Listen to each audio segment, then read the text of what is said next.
I'm Susan, and I've seen 63 wonderful years. My life took a turn when my husband passed away 3 years ago. Now it's just me, my daughter Linda, and memories in our cozy home. Linda, my eldest, is 33 but still single.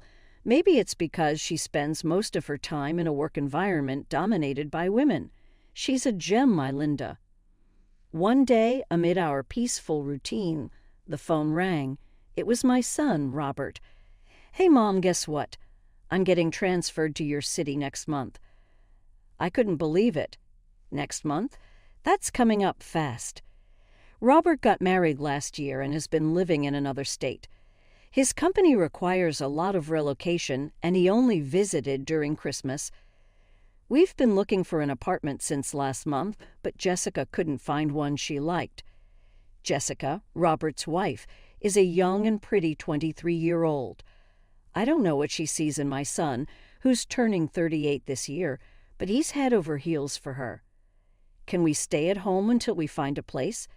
Our house is close to the station, so it's convenient for commuting.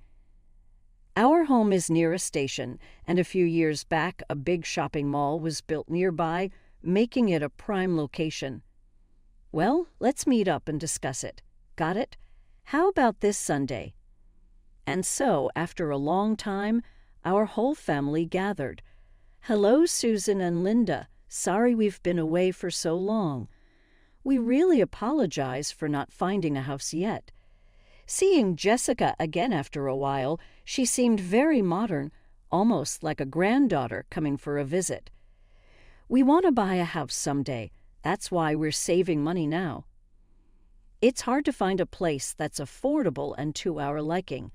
She seemed more mature than I remembered. However, Robert's job requires him to relocate frequently. I wonder what they're planning.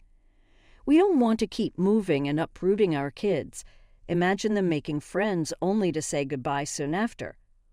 Oh, Robert, I never thought you'd think about such things. I watched the two of them with a warm smile. I understand, but how about setting a deadline of 6 months? We have Linda here, and we have our own lives, you know. I get it. We'll probably find a place before that. Is it okay if we cover half the living expenses? Oh, Robert, I'm going to look for a job nearby, so I have to contribute. I couldn't help but laugh. I'd always been concerned about Jessica, who's 15 years younger, but she seemed more mature than I had expected. Just the living expenses will be fine since it's just for half a year. And so our temporary cohabitation began. At that time, Linda set some rules for the couple. Please don't enter my room and don't touch my things. I think you can distinguish between my stuff and Mom's, okay? Okay, we'll be careful. You really don't like people touching your things, huh, Linda? Jessica cheerfully responded. Looking back, Linda might have felt like she was being intruded upon. From that moment, it couldn't be helped. Robert and his wife would be living on the second floor, where Linda's room was also located. Once they moved in, Jessica eagerly helped with household chores. She finished cleaning and laundry in the morning, leave to look for a job in the afternoon, and return in the evening to help prepare dinner. I absolutely love your cooking, Susan. My parents never really cooked, so I'm happy to be in the kitchen with you. Oh, can I taste this? Jessica was very friendly and effortlessly closed the distance between us. She had a way of getting into your heart just like a kitten. After a few days of living together, I could see why Robert had fallen for her. Today, I got a part-time job offer.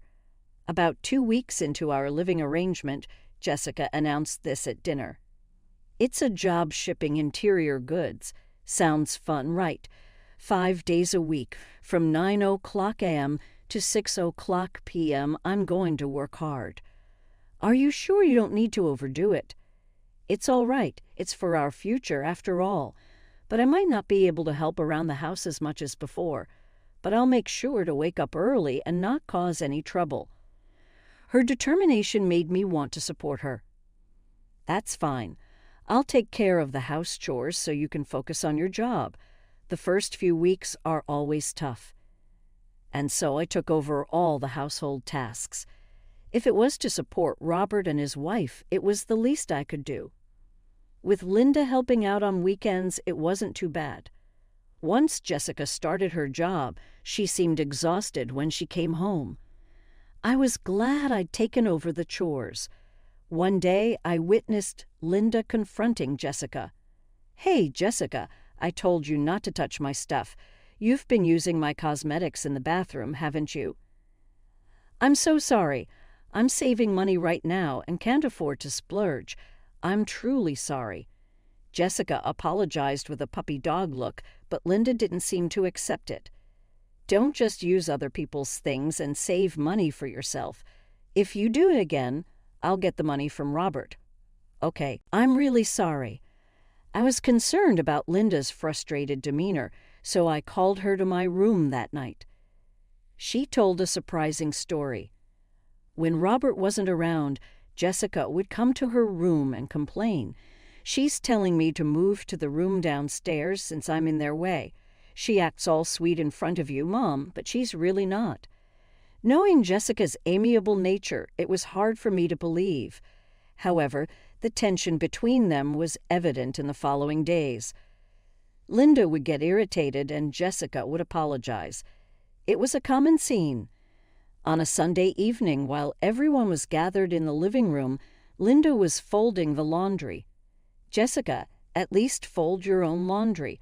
Just because you started working doesn't mean you get a pass on everything, right?" "I'm sorry, I just got a bit lazy. I'll do it right away. Please forgive me. I'm really sorry." Tears welled up in Jessica's eyes as she went over to take the laundry from Linda. "Hey, Linda, there's no need to speak to her like that. Just help her out." Robert then wrapped an arm around a teary-eyed Jessica. "Jessica, I'm sorry about my family. Let's go out for dinner tonight, Mom Linda. If you bully Jessica, I won't let it go." Saying this, the two left the house. What's with them? Robert is just too soft on Jessica. Ah, so infuriating. "Mom, let's go out for dinner tonight, too." "All right, but before that, I have something to discuss with you, Linda." I had secretly planted a voice recorder in Linda's room because I couldn't believe what she told me the other day. And what I heard was Jessica's harsh language, far worse than I'd imagined. And now there was this situation. "I want you to live with your aunt for a while. I've already asked her." "What? Mom? What are you talking about? I don't want to." "Why do I have to?" "Please, just until they move out." Perhaps Jessica was a lot more cunning than I thought. She intentionally angered Linda and played the victim in front of Robert. I didn't want Linda to be the villain in Jessica's narrative anymore. "I want to protect you. Please, it's the biggest favor I'll ever ask of you." Maybe Linda sensed the urgency in my tone as she silently nodded. Despair was evident in her eyes. I hugged her and whispered, "We'll be back to our regular life soon." I needed to end this living situation soon. We were only 3 months away from the deadline of the living arrangement with Robert and Jessica. After Linda left, Jessica became even more relaxed at home. She didn't show me any of the attitude she had with Linda, and that confused me even more. It feels kind of lonely now that Linda is gone, doesn't it? Yes, it does. Please think of me as your real daughter from now on. "I think of you as my real mother," Jessica said with an innocent smile, but I felt mixed emotions. It sounded as if Linda would never come back. As days went by, Jessica began to act more and more spoiled, as if I really were her mother. "Susan, I want to eat that tonight." "Susan, can you iron this for me?" "Susan, let's go shopping together soon." To an outsider, we might have looked like a real mother and daughter. Once you let someone into your heart, it's hard to push them away for no reason. I continued living with Robert and his wife, feeling conflicted and uneasy. Around that time, whenever Robert was late from work, Jessica also came home late. Occasionally, she'd say things like, "Susan, can you lend me some money?" I started to hold back my thoughts more and more, thinking it's only for a little longer. Linda would visit on her days off. Sitting with her, sipping tea, it felt as if we were still living together, Mom. I couldn't trust Jessica. After I moved out, I had a private investigator look into her. She's a big liar. What Linda told me was shocking. Jessica was working only 3 days a week, and the other 2 days she was meeting a man. At least 2 men, in fact. It seemed more like they were giving her allowances rather than being in a romantic relationship. But Linda said seriously, Jessica has someone else she truly loves. She seems to be giving all her money to this main guy. For Jessica, Robert might just be someone who gives her pocket money. I can't believe it. I was in a strange state of shock and realization, but I couldn't forgive her for involving and hurting my precious family. I'll gather more evidence and then talk to Robert. I don't want Jessica to do as she pleases, and I don't want Robert to get hurt. Linda seemed to feel the same way as me. I had been thinking I just needed to be patient a little longer, but that feeling was completely gone. I also needed to prepare for any unforeseen circumstances. Hey, have you guys found a place yet? It's almost the end of our agreed period. I hadn't heard much about their house hunting since we started living together. I had always wondered if they were really looking. Yeah, we checked out some places near my office the other day, found a few good ones. So Jessica and I will go for a viewing soon. That's good to hear. What? Robert? You said you'd leave it to me. I like it here. Linda moved out, so why can't we just live here? I was at a loss for words. Jessica hadn't been looking for a place after all. I had been putting up with her recent behavior, thinking it's only for a little while longer. No, you have to honor our agreement. The only reason I asked Linda to leave is because we agree it would be temporary. I can't ask her to endure this any longer. Well, there's no place better than this one. She probably didn't expect me to refuse. For the first time, I saw a disgruntled expression on Jessica's face. We can't stay here, okay? Even if we have to pay a little more in rent. Robert was desperately trying to soothe her, but Jessica stormed off upstairs. Maybe this was the last straw because a few days later, a disaster struck. That day, I was trying to carry laundry down from the balcony on the 2nd floor. I had washed sheets and was holding a large pile. Be careful, Susan. I'll carry it down for you. Jessica, who had apparently come out of her room, offered to help. Oh, thank you. As I handed her the laundry, Jessica smiled slightly. Susan, I always get what I want, no matter what it takes. Excuse me. I thought I had managed both Linda and you. Such a pity. I was confused, not understanding what Jessica was getting at. And the next moment, no, Mom, stop it. Suddenly, Jessica, still holding the laundry, darted down the stairs. I stood frozen at the top of the stairs. It felt like watching something in slow motion. With a loud thud, Jessica tumbled down. Jessica, Mom, call 911. Snapping back to reality, I quickly called an ambulance from my cell phone. When the ambulance arrived, Robert accompanied Jessica to the hospital. I remained paralyzed at the top of the stairs, alone in the house and still in shock. I found myself calling Linda. Mom, it's okay. I need to check something and then I'll come over, Linda said and hung up. I don't know how much time had passed when I heard the front door open in the now dark house. I rushed to the entrance. Robert housed Jessica. Behind Robert stood Jessica, her left leg in a cast and leaning on crutches.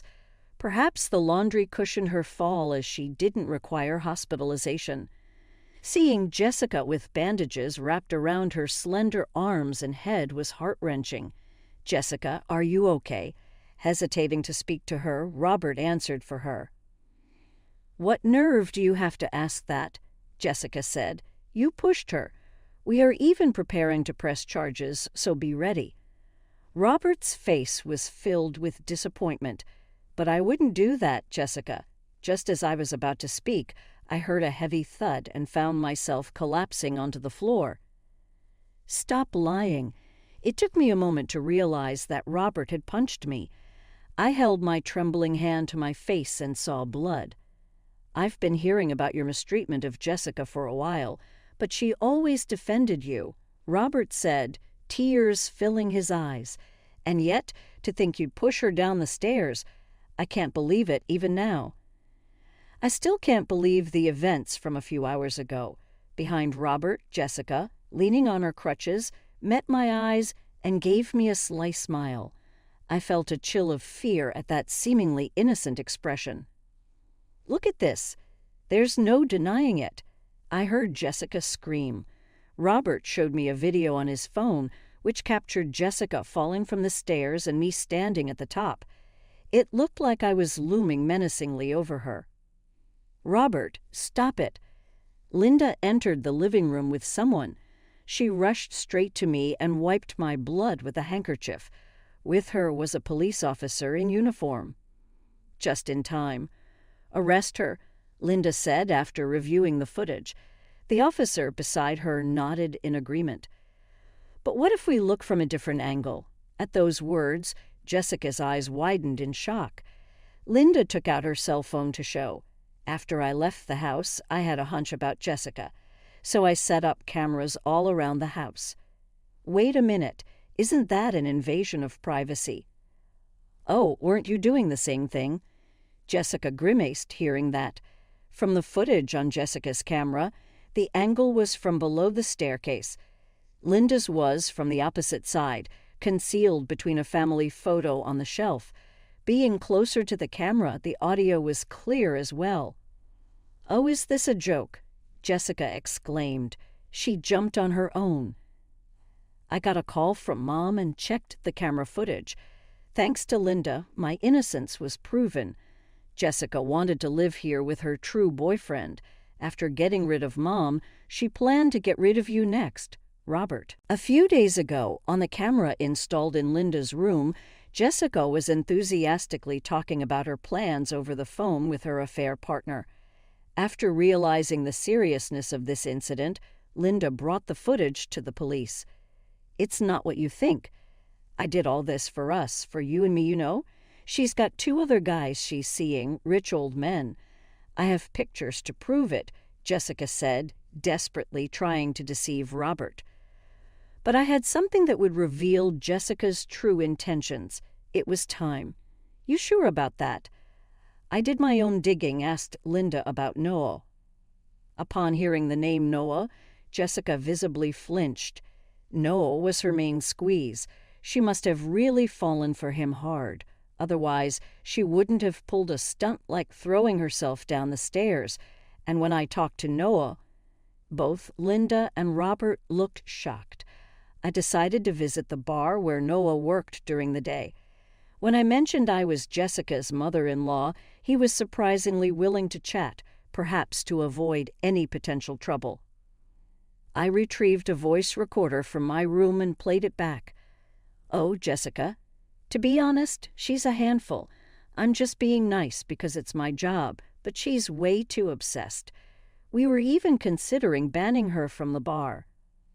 "I thought she was your favorite." "Nah, she's just another customer. She's not even my type and doesn't spend much.